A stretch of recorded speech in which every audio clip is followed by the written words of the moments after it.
that. And so if I am so focused on staying on the line, I can't fulfill my assignment. But my God is big enough to handle my fault, my strokes, grubs, my mess ups, because he's already prepared for what I might do. He knows what I'm going to do before I do it, and he already made preparation for me before I get there.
What follows darkness is light. That darkness is the indicator that light is getting ready to shine.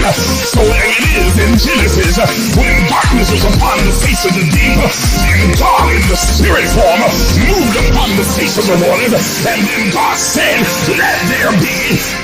Because darkness precedes the light. Are you understanding what I'm saying? But he needs the darkness there so that God can move upon the face of the deep, so that the shift can take place. Listen, look at your neighbor and tell your neighbor that shift take place in the darkness. Oh God, y'all didn't hear what I just said. Everybody's not going to see the shift that's happening. They see the chaos, but they don't see the shift. They see all the craziness going on in your life, but they don't understand that underneath the darkness, God is moving in secret. He's moving in quiet. He's moving in the hidden places. He's moving in the cracks and the corners and the crevices. He's moving in places that you cannot see. And when the light comes, they're going to see a new order.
But untying.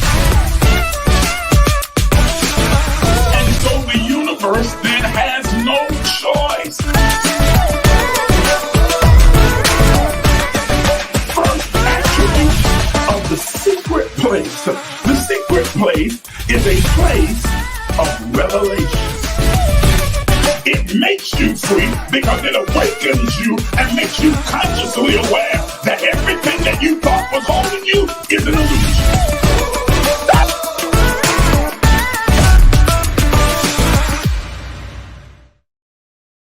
Good morning, everybody. Good morning. Good morning. Thank you for those of you who made the journey over here to my backup page. And I found a little bit of a hack of a way to be able to share it onto my my main page. If I shared it from the backup page, tag myself rather on the backup page and then share it onto my main page, it would show there. So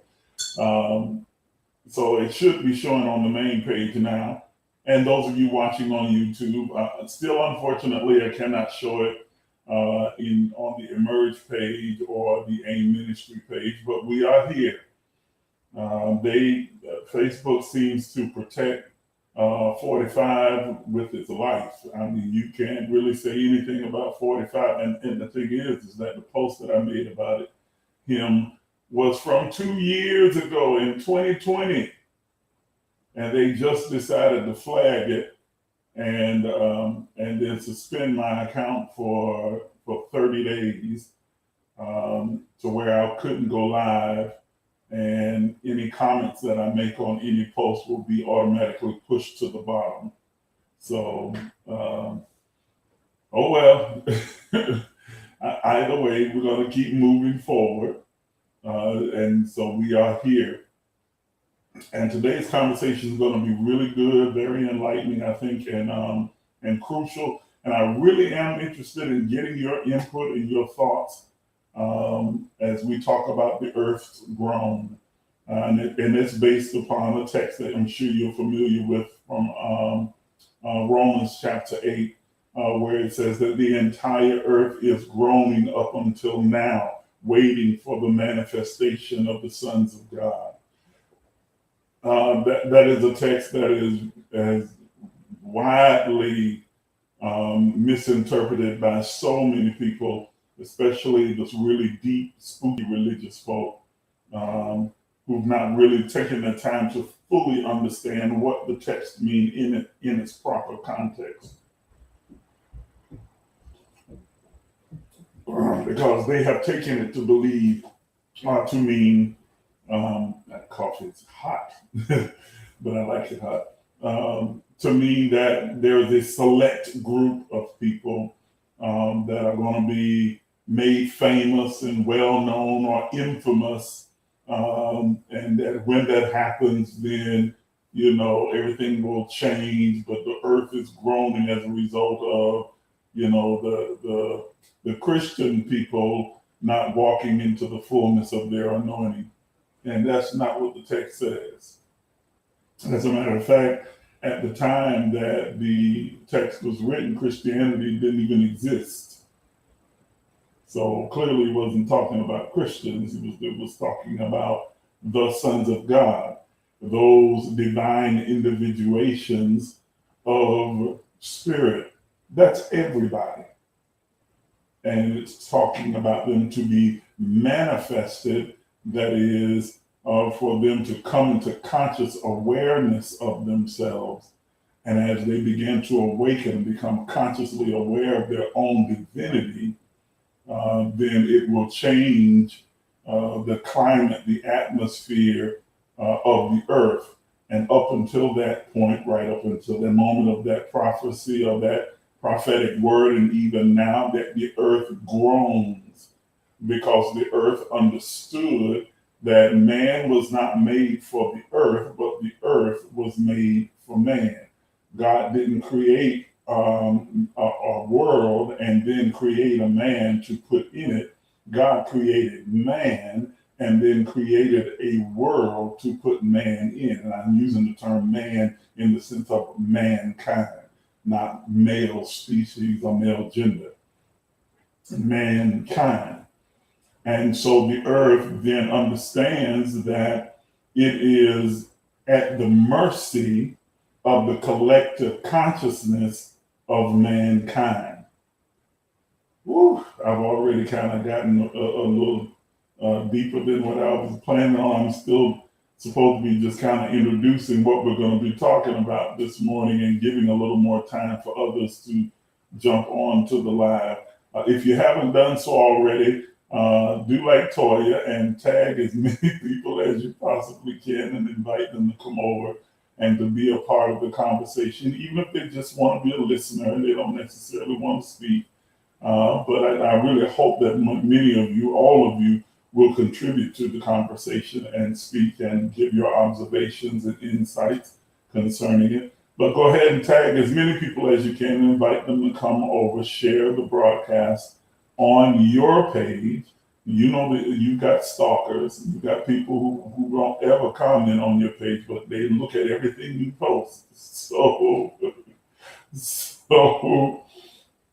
go ahead and share this on your page so your stalkers can watch, and maybe they'll learn something or gain something out of it. That's good coffee. If you like me, I love coffee, man. Early in the morning, first thing, I need me a good hot cup of coffee, sometimes 2 or 3, but that's a whole nother conversation.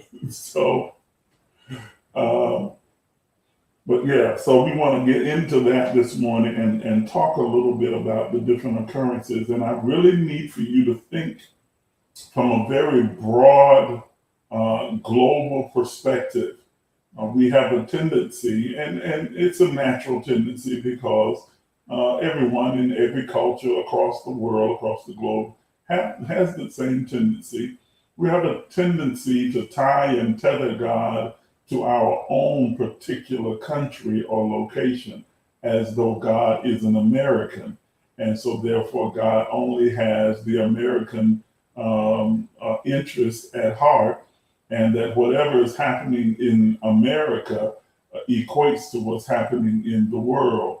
And that's not the case at all. God is not an American. God is not a Christian. God's not a Muslim or a Jew, a Hindu or a Buddhist or a Taoist. God doesn't practice a religion because God doesn't need to reconnect with itself.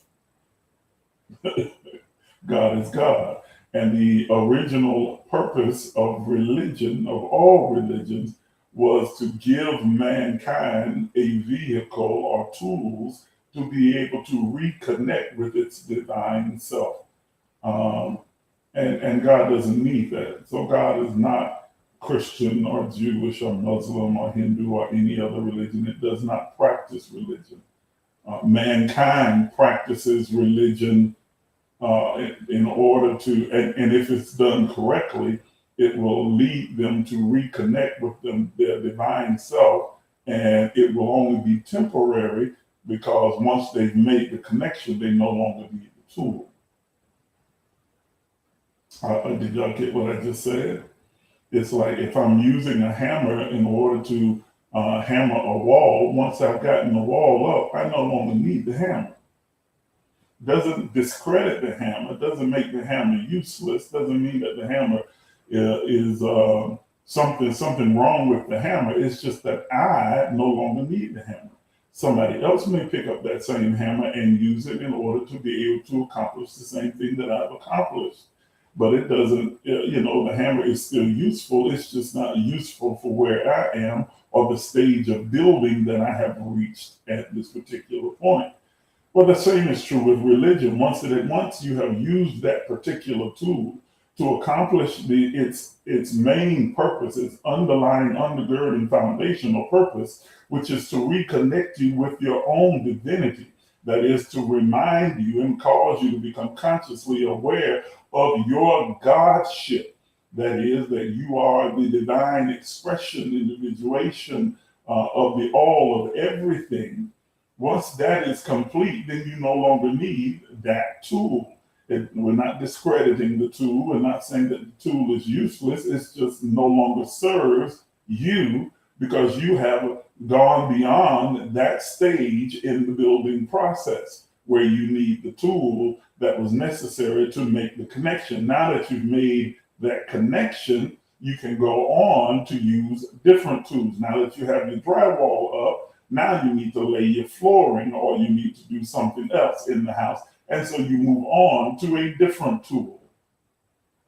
Understanding that in every case, even the tools that are used in spirituality, in this whole age of enlightenment and awareness and consciousness, please understand that they are still just merely tools.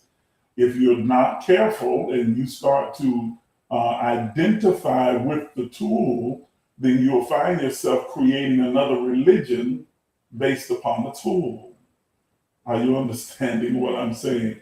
So you know that you got to be careful that you don't become what you have criticized. Lord have mercy. That's a whole.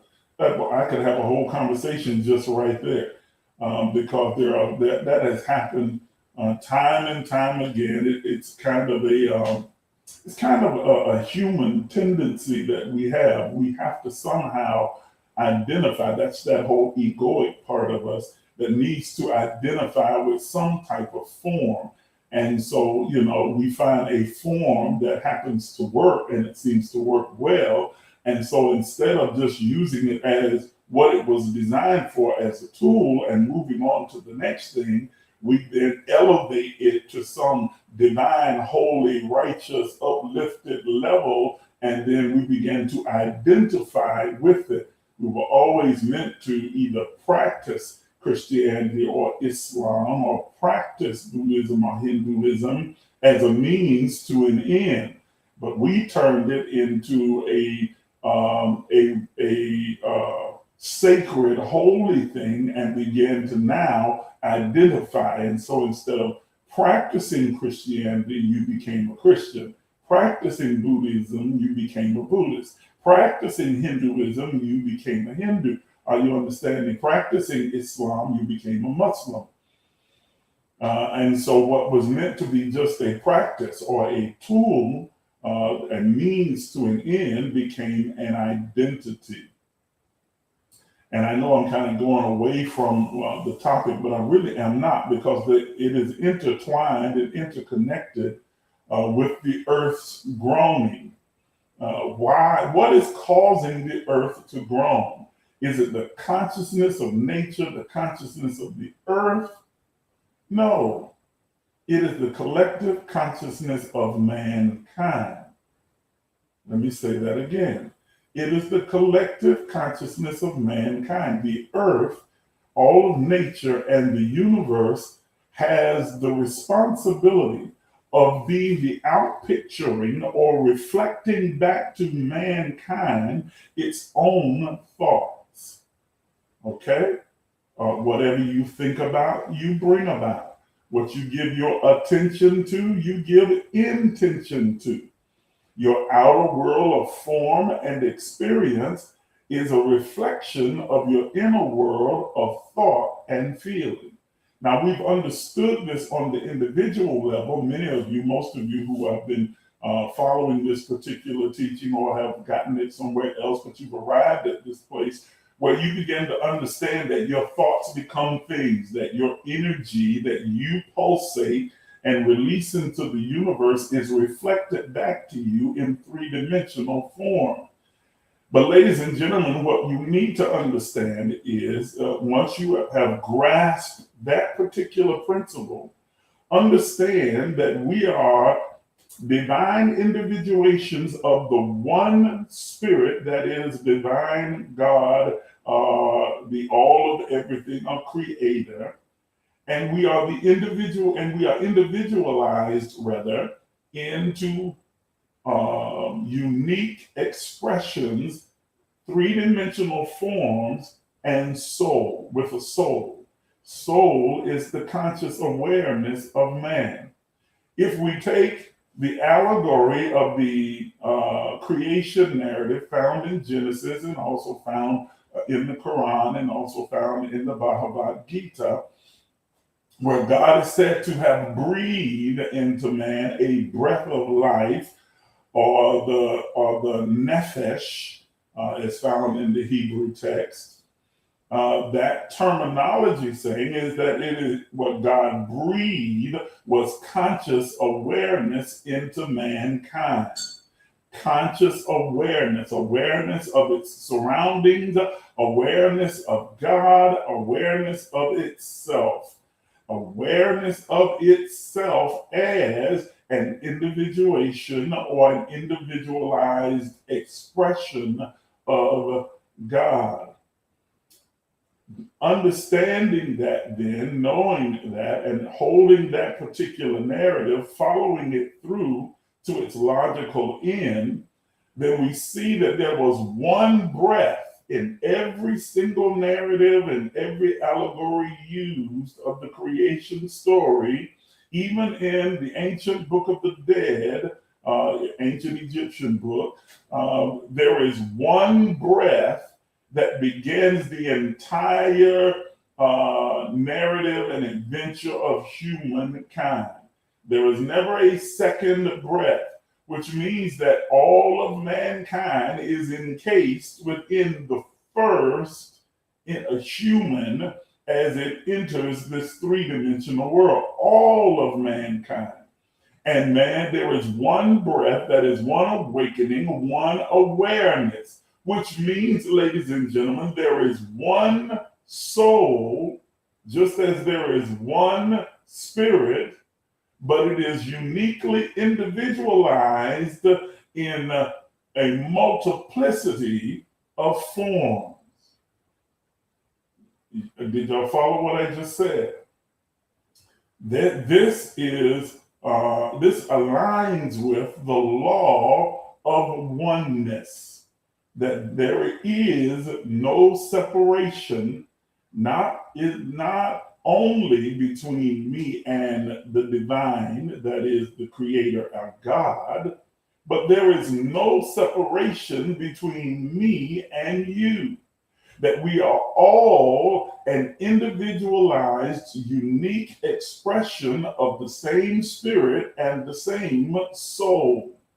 And so when I look at you, I am looking at a different version of me.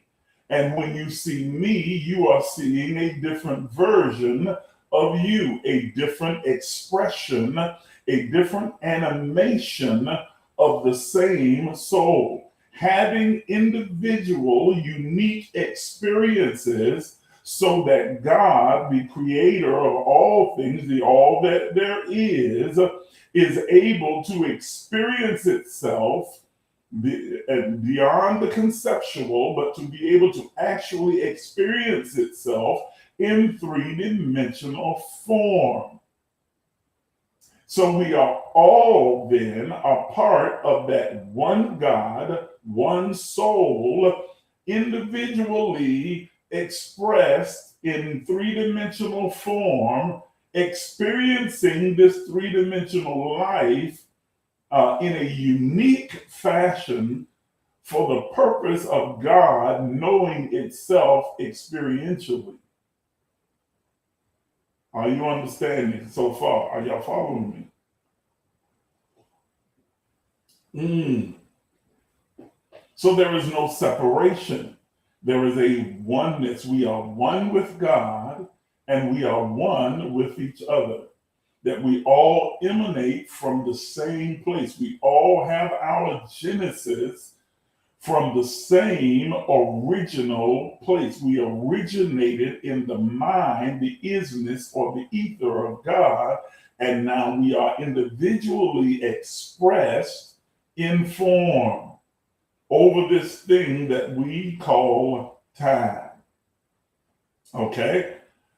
So we're all experiencing and all expressing. Therefore, ladies and gentlemen, if you understand that, then this helps you to better understand the power of agreement. I'm going to take another text from the Bible that says that where two or three are gathered together, and he wasn't being restrictive in saying that, there's got to be two or only three. It's saying that whenever there is a connection or a coming together or an alignment of souls, individualized expressions of soul and spirit, there I am in the midst. God is there. Okay? That we create a bigger expression, feeling, tone, force of energy or spirit or presence of God. The more of us that align ourselves together, the more of us that come into agreement around any particular thing, the more of the presence of God we present in that place. We intensify that presence by our coming into alignment or agreement or into, agreement is the best word, in that particular space and time. It goes on to say that if any two or three of us should touch and agree, should agree as touching anything, not touch and agree, doesn't say that, should agree as touching anything.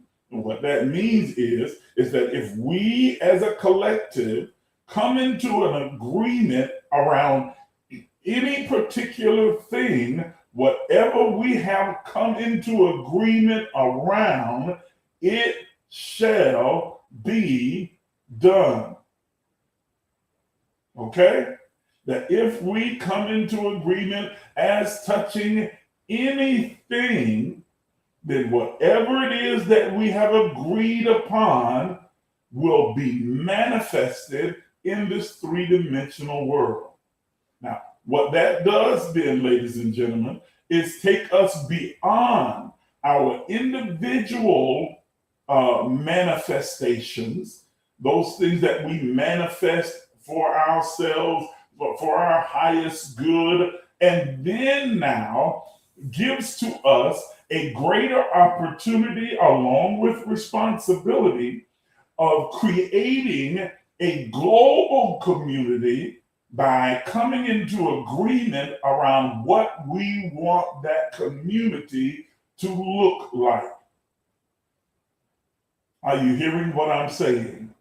That when we come into agreement, whatever we have come into agreement about, whatever we have centered our attention on, whatever we have set as our dominant collective thought, then the universe and the earth has the responsibility of reflecting that back to us.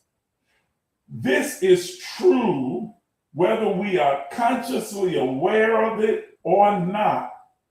This is an immutable law that the outer world of form and experience is a reflection of our inner world of thought and feeling. So just as that is true for you as an individual, it is also true for the collective consciousness of the soul of humanity. And when the soul of humanity has come into agreement, whether consciously or unconsciously, aware or unaware, deliberately or unintentionally, around any particular thing, then what we have created as the dominant thought of the collective consciousness of humanity, the universe has no choice. Nature has no choice but to then give us an outpicturing, a three-dimensional form or experience of what we have agreed upon collectively. Where two or three should agree as touching anything. Yes, Toya, that's very good. She said it's kind of like it was in the book of Acts when they all came together on one accord. That is another great example of what we're talking about. Exactly. Okay. So what is it? So then, hold on. I got ahead of myself.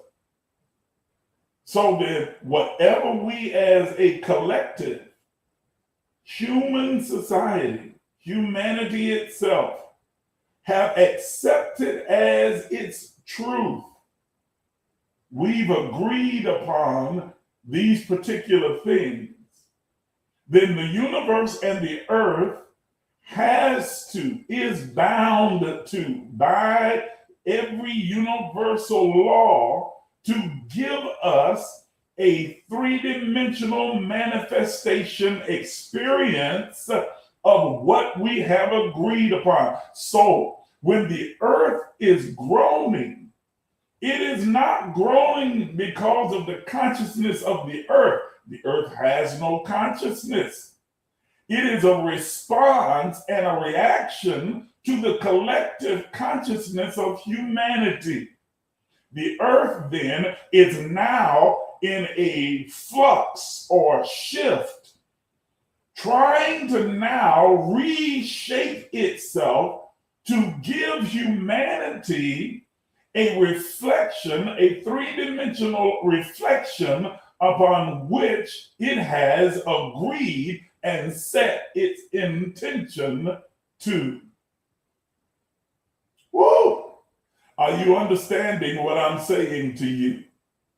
So that when we experience these acts of God, which is kind of funny because it really is an act of God, such as hurricanes, tornadoes, heat waves, earthquakes, typhoons, monsoons, and whatever, they are the result of the collective consciousness of mankind, and humanity agreeing upon certain principles, ideas, ideologies, beliefs as our collective truth. Now, no, we're not all agreeing that we're going to have a hurricane that's going to destroy a particular island. But we do agree that climate change is not real and that our behavior has no effect on the earth. And so by that collective agreement, we act. Remember, thought, word, deed. So we think that our behavior, our actions, whether individual or collective, has no effect on the climate or the earth or nature. And so we act in a way that aligns with that thought.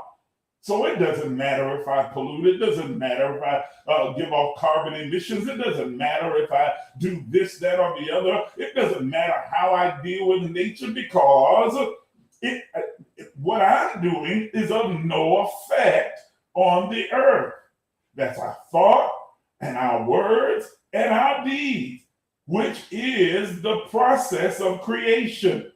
And so we create a three-dimensional experience that reflects what we have accepted as our thought, our truth. Come on, come on. I hear some of you right now, but I believe in climate change. Do you? Do you believe it as a theory, as a concept, or do you believe it as your individualized truth? And therefore you act in alignment or in concert with that belief. That is, that you are now intentional about doing your part as an individual about taking care of the earth. See, it's not just mental assent. It's not just saying, oh, I believe it. No, it is the thought, word, deed process. If I have accepted it as my truth, then my words will reflect what I think, and so will my actions. Do you act as though you believe that climate change and climate decline and global warming is real? Do you think? Do you speak? Do you live in a manner that reflects that as your dominant thought? Or have you just mentally assented, agreed to it, but you don't necessarily accept it as true, not for you at least? And so you don't act in concert with that particular thought. Now imagine enough people collectively in humanity who are doing the same as you. And now you have the butterfly effect. You see, to say that, well, my little individual actions don't matter, it absolutely does. You are a part of the collective.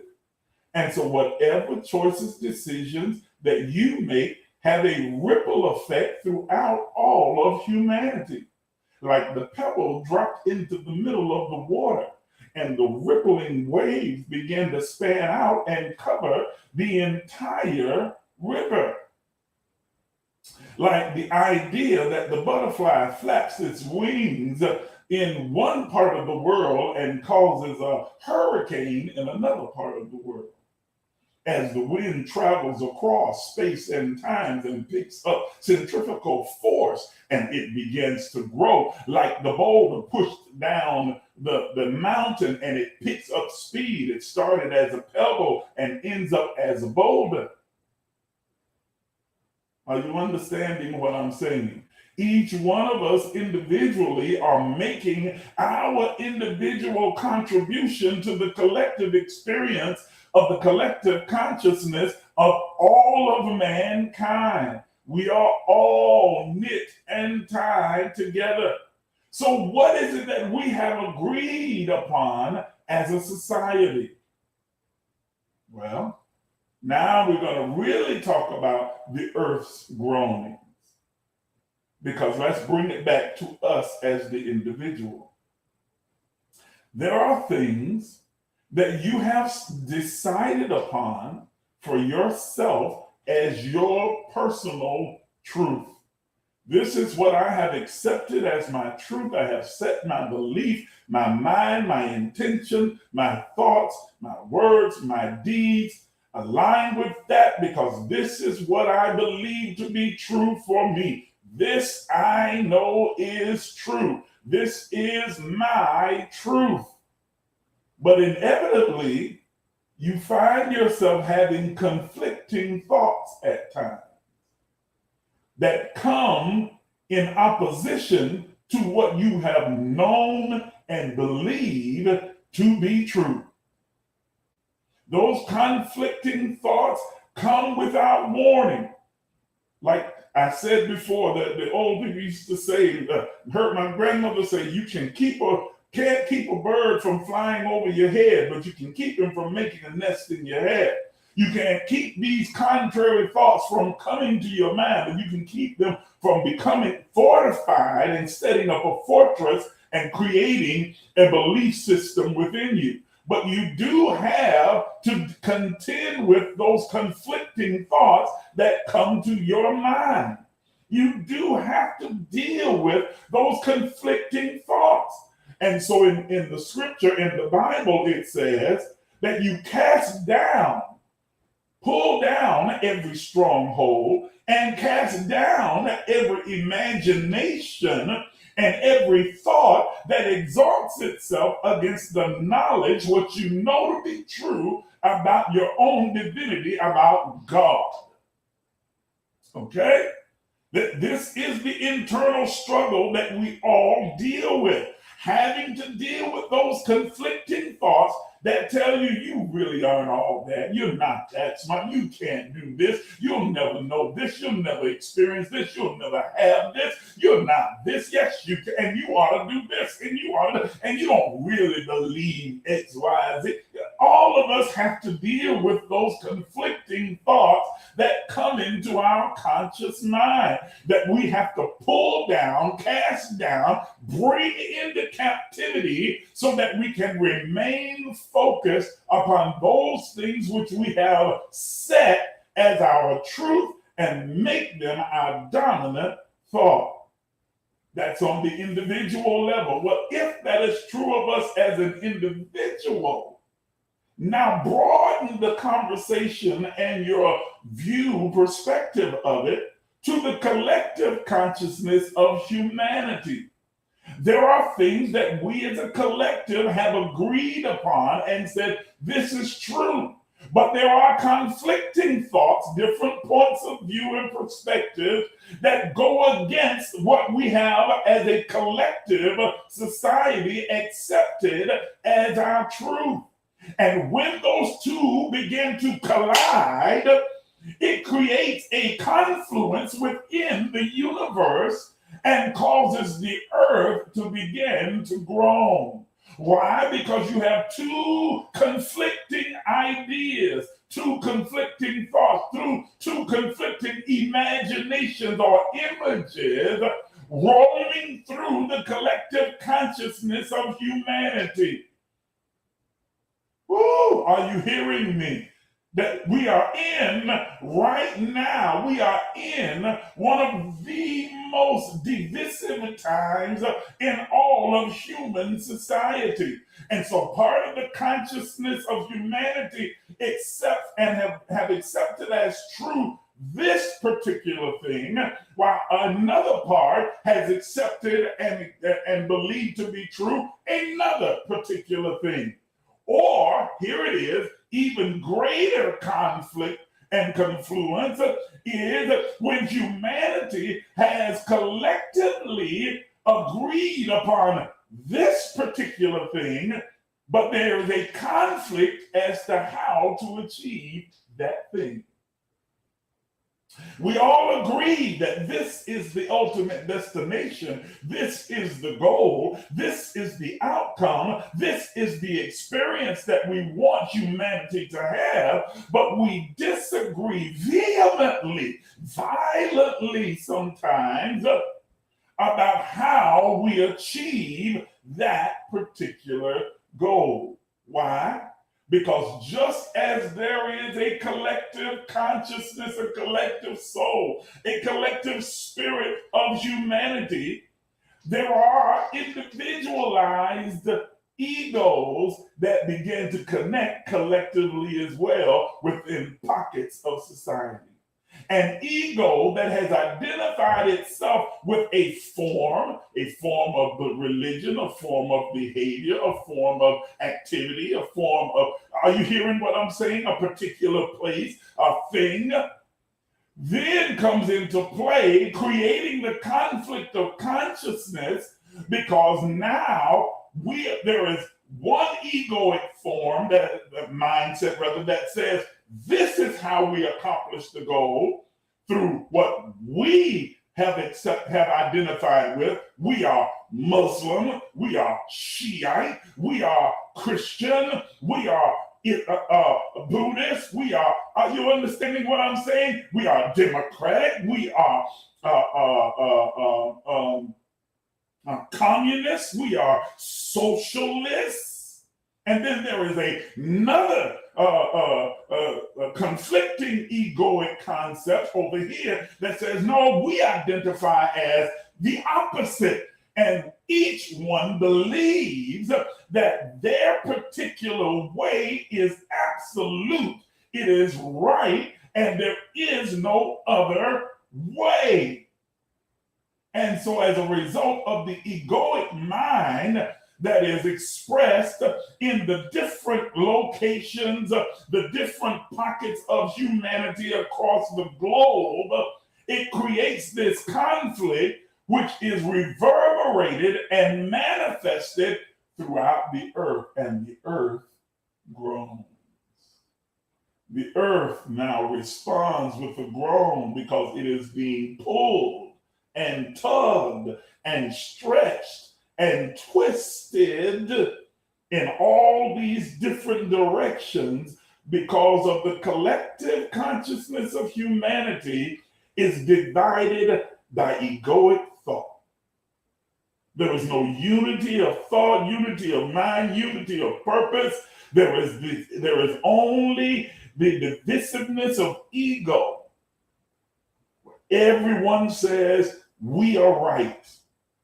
We're America, so we're right. We're the greatest force for good in the world. We're Russian. We're right. We are the greatest force for good in the world. No. We are British. We are right. We are the greatest force for good. You will never find a location, a country that does not believe collectively that we are the ones that are right and everybody else is wrong. because they have, through an ego, identified with a tool. You see, just as Christianity, Islam, Buddhism, Hinduism, Judaism, all of these other isms are just tools, so is democracy, communism, socialism, so every form. They are tools. They are tools designed to bring us all to the same place, the same conclusion. But when you begin to identify with the tool, it creates the image or delusion of separation. When the egoic consciousness of mankind begins to identify collectively in the differing, varying pockets of society with a particular ideology or tool, it creates the illusion of separation. And that confliction, that conflict of thought, idea, imagination is outpictured in the earth and the universe. And so the entire earth and the world groans, waiting for mankind to awaken to its own divinity and to all be in one place on one accord. Not in the same country, the same city, but in one place consciously on one accord, in agreement.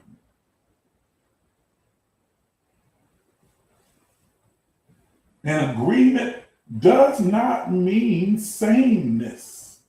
Oh, let me say that again. Agreement does not mean sameness. Let me use the analogy that Toya brought up about the day of Pentecost. All in one place, all on one accord, all of them praying according to what the text says. But you can be sure that since they were all from different parts of the world and all had different languages and different dialects, they were not all praying the same way. They were all focused on the same goal, but their means of getting there were different, and it was okay. Everyone accepted that the other one may not speak the same language, may not pray the same way, may not use the same method, but we are all focused on the same goal. And the outcome was suddenly there was a sound from heaven.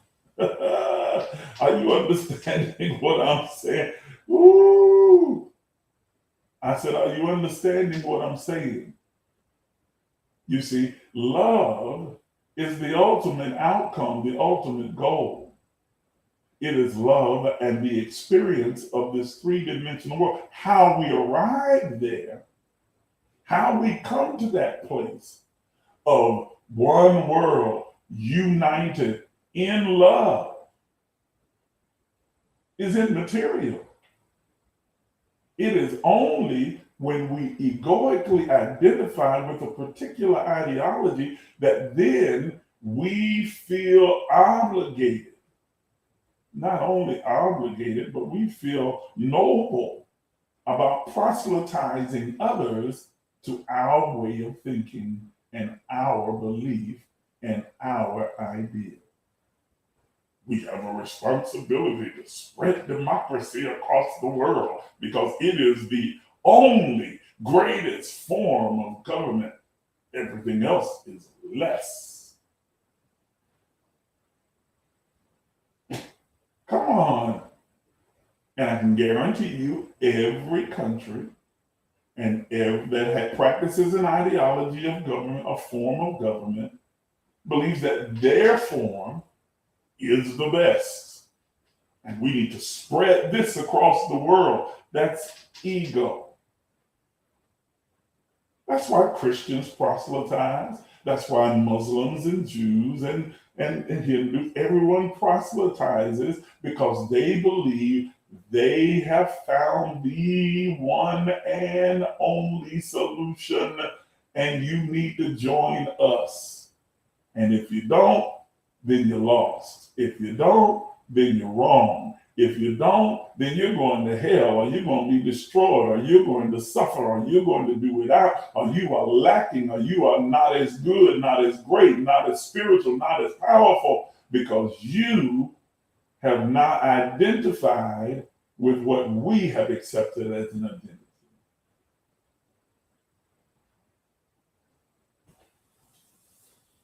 And we have not understood that we can have the same objective, but have different methods.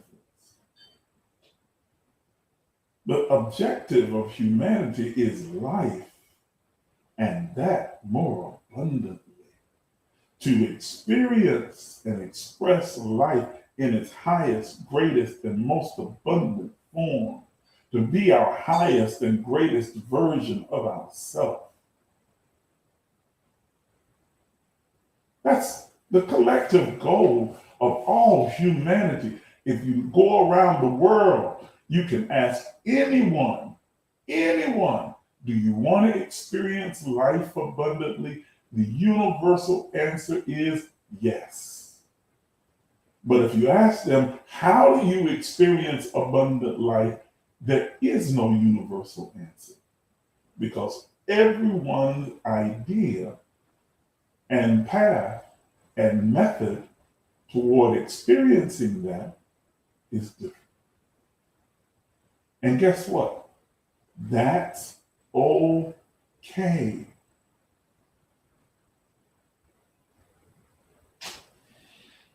That's okay. I don't need you to believe in Jesus to experience the life, abundant life that you want to have. If Jesus works for you, then embrace him. If Buddha, then embrace him.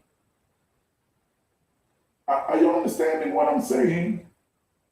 And so if democracy works, then embrace it. If socialism, then embrace. If communism, then embrace that. If a conglomeration of all, then embrace that. Find what works. What I have experienced in my journey, I hate to use the words journey and travel, because really time is not linear, it's spiral, and so therefore it doesn't really exist. Everything's happening at the same time.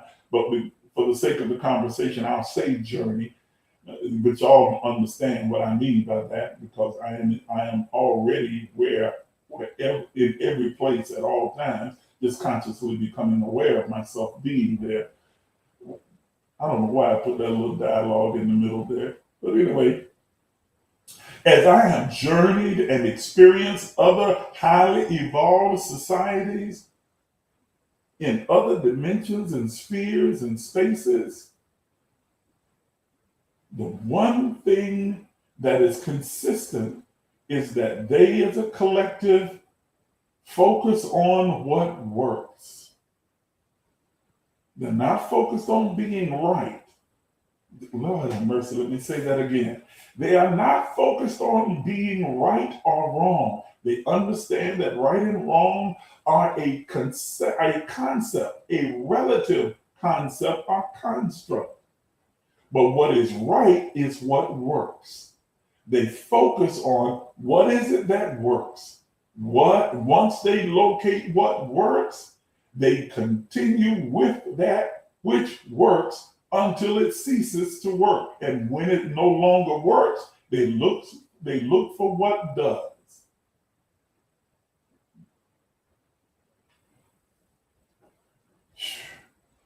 In this dimension, this three-dimensional experience, we do exactly the opposite. We find what works, and then when it no longer works, we try and make it continue to work anyway, and we look for every excuse for why it's not working, and we come up with other reasons why it's not working. And then we say, okay, well, we're going to find a way to make it work, and we're going to fertilize it, and we're going to cover it, and we're going to do this, that, and the other, and we're going to manipulate it, and we're going to twist it, and we're going to turn it, and maybe if I put it over here, then it'll work. Are you hearing what I'm saying? And instead of saying, okay, It's time to move on to the next thing, to evolve, to, put the hammer down and pick up the next tool.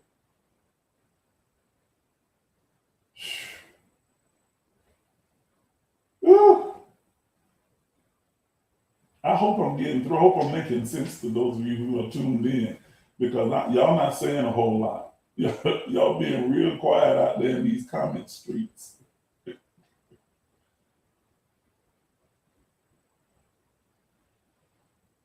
Oh, Diane, I hadn't even seen your question above, but I think I've already answered it when you asked about do twins share a soul. We all share a soul. We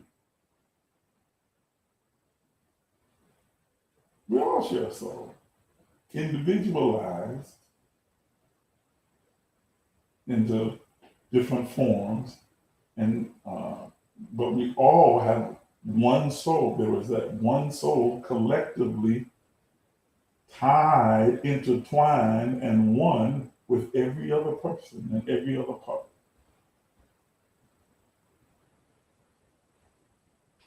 So it says change is inevitable, and it has to happen to grow. It has to happen to grow. Absolutely. So right now, we are in the midst of, and have been now for these last 2.5 years, almost 3, a global paradigm shift, where how we collectively view, perceive,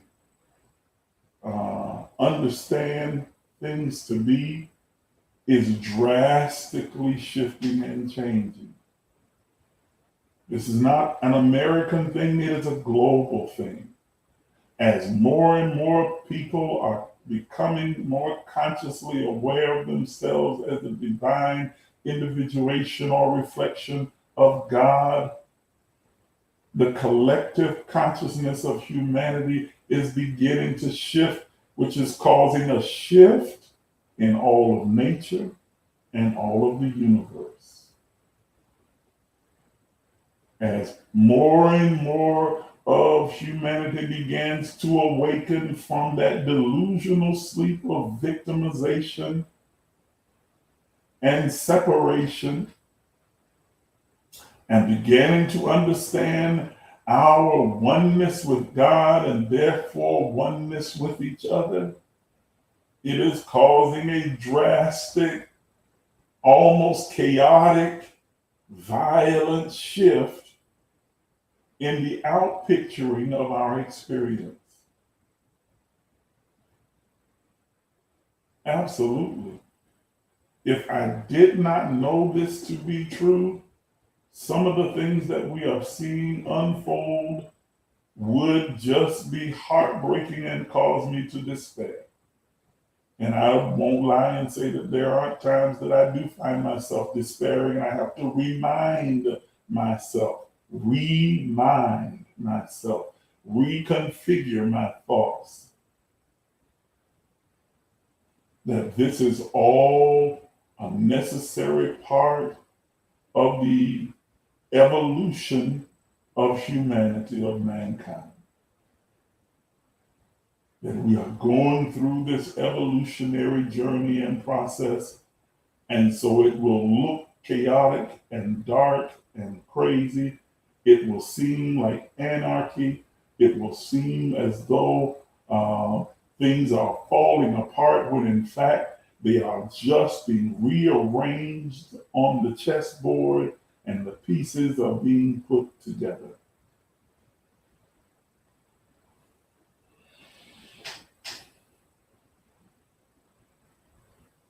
That's what's happening. What I said, all of this today is to put out a clarion call to those of you who are watching, listening to me right now, especially those of you who are especially gifted intuitively or prophetically or psychically, whatever term you want to use, mystically. because many of you are gatekeepers in the sense that you are soul synced. And I was so glad when Toya asked me on my post, what does that mean? There are certain individuals, this is not to separate us from anyone else, who have just evolved, come far enough in the evolutionary process where we are not only consciously aware of our individualized expression as soul and spirit, but that we are consciously aware of the soul and spirit of mankind. And therefore, we are synced up with the global community of humanity. And we're able to get a sense, an intuitive sense and knowing about the collective consciousness of humanity. It is important in this moment, in this frame, in this space, in this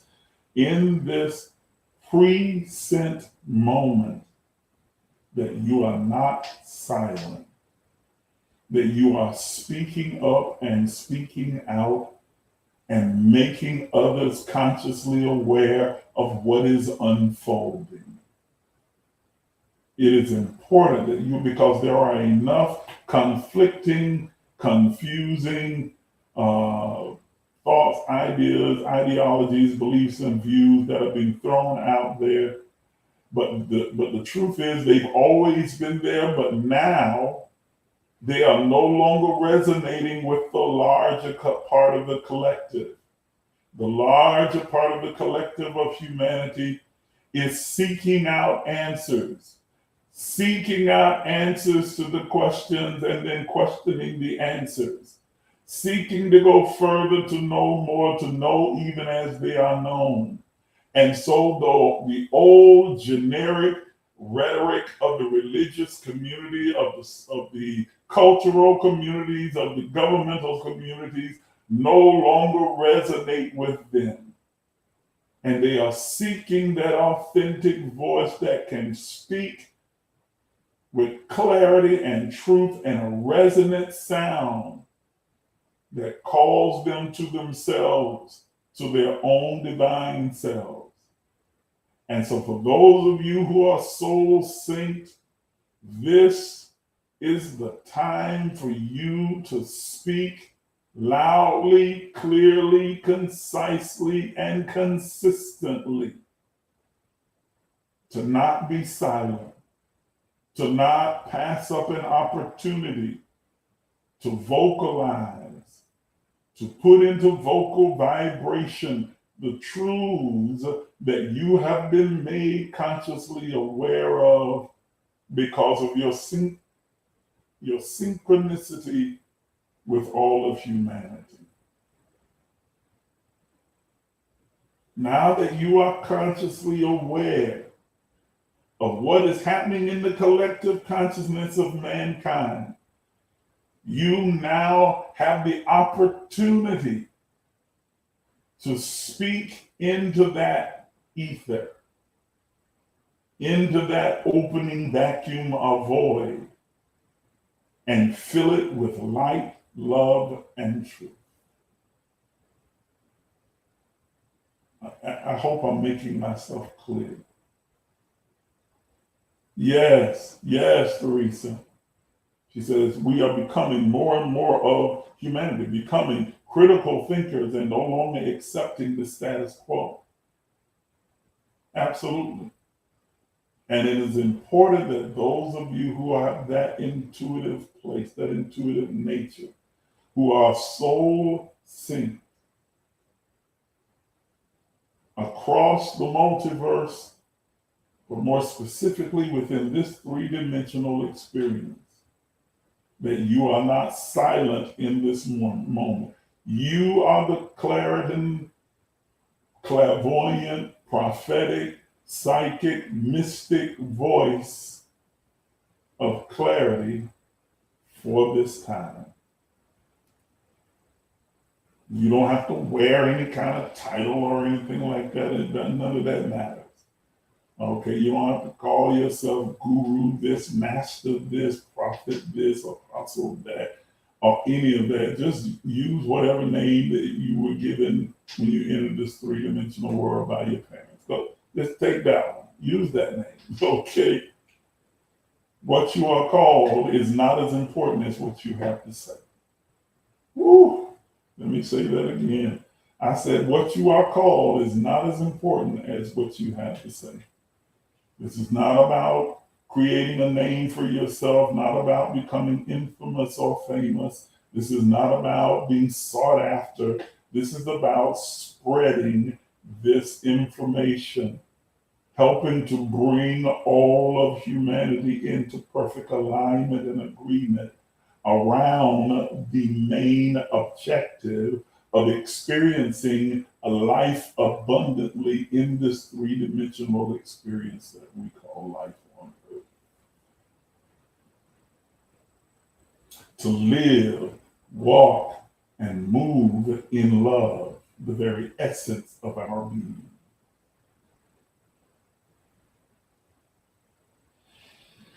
This is your opportunity to be that vocal vibrational chamber, conduit through which the all of everything speaks with resonant word, thoughts, deeds that will bring humanity to alignment. Are you understanding what I'm saying? My glasses back on so I can see the comments.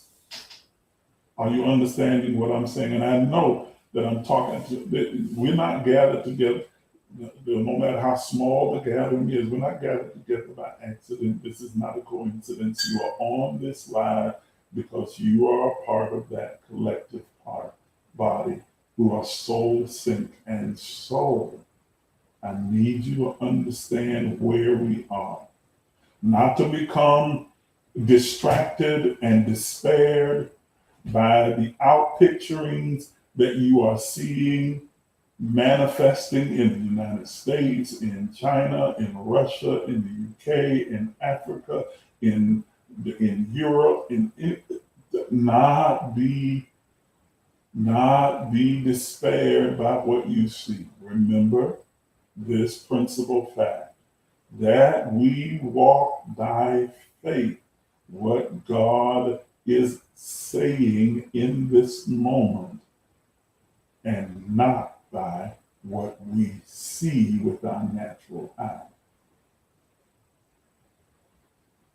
We walk by the truth that is being released at this moment by God, and not by what we see with our natural eye.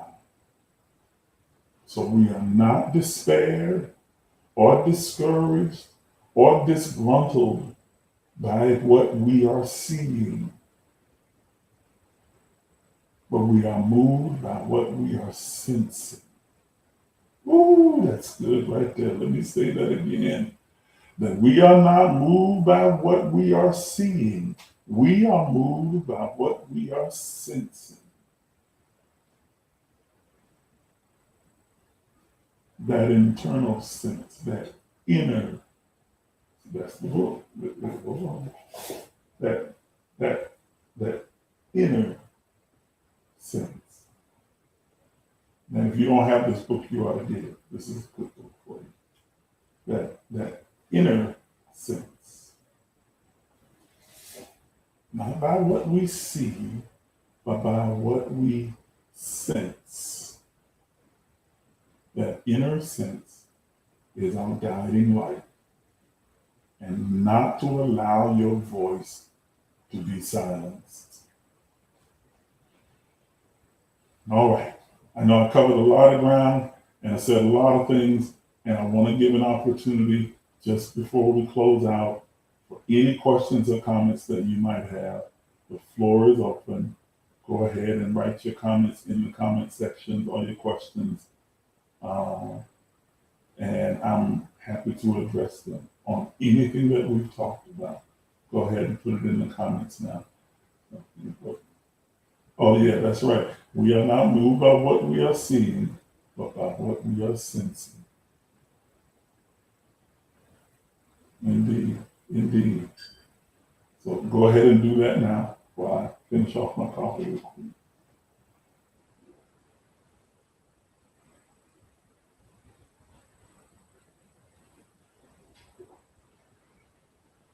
Mm.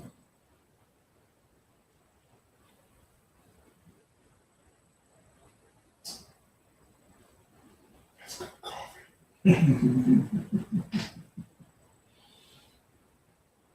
All right, I don't see any other comments or questions coming up. So I'm going to accept as true that all of you fully understand and that I did a good job of presenting this information to you this morning. That's what I'm going to accept as the truth. Okay. I'm going to ask those of you who can and will to contribute to support the work and the ministry that we are doing by giving. You can do so by using the information that you see on your screen. You can use our Cashapp or you can use our Zelle, either one. And whatever you decide to give by way of support is absolutely up to you. Absolutely up to you. Doesn't matter what it is, whether it's $1 or $10,000 or $1 million. We'll appreciate whatever you decide to give. Thank you so much. And let me go ahead and put this up too. If you haven't gotten your copy of my books, Words to Live By, as well as Inner Sense, then you want to make sure that you order your copy today. I know it says new release up there. It tells you how old the picture is. These are not new releases. They've been out for a minute now. But if you want to get your copy of it, then please just reach out to me. Let me know you'd like a copy and order it. And I'll make sure that I ship it out to you. I have quite a few of them here at the house with me that I'm able to send out immediately. So if you haven't gotten your copy of it, Words to Live By Volume 1, Words to Live By Volume 2, and then Inner Sense, you can go ahead and get your copy today. If you'd like to give, then please use the information that's on your screen. Go ahead and do that right now while you're thinking about it. Thank you so much. I again apologize for us being in limited space this morning. And it's going to be this way at least until the beginning part of August, because I am on a 30-day suspension on the main page and therefore on the Emerge page, as well as the AIM Ministries page on Facebook. I guess I need to stop talking about 45 and leave that man alone so that they won't get mad at me. So forgive me again for this, having to do it this way, but we still got that. We had the conversation, and I'm glad that you tuned in. We'll continue this way for the remainder of the month into the first part of next month.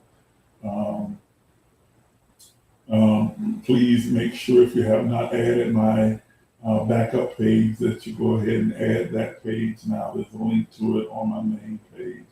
You just click it and send a request, and I will approve those requests post haste. We'd love to have you, or you can just follow us on our YouTube page, Emerge, youtube.com/Emerge LEC, and you'll be able to follow us there on the YouTube page. All right, thank you guys for tuning in. I hope that you are enjoying yourself and that you are taking advantage of this time off during this holiday season to do something constructive and productive. Have a wonderful day, and I'll talk to you on Thursday at 7:30. God bless.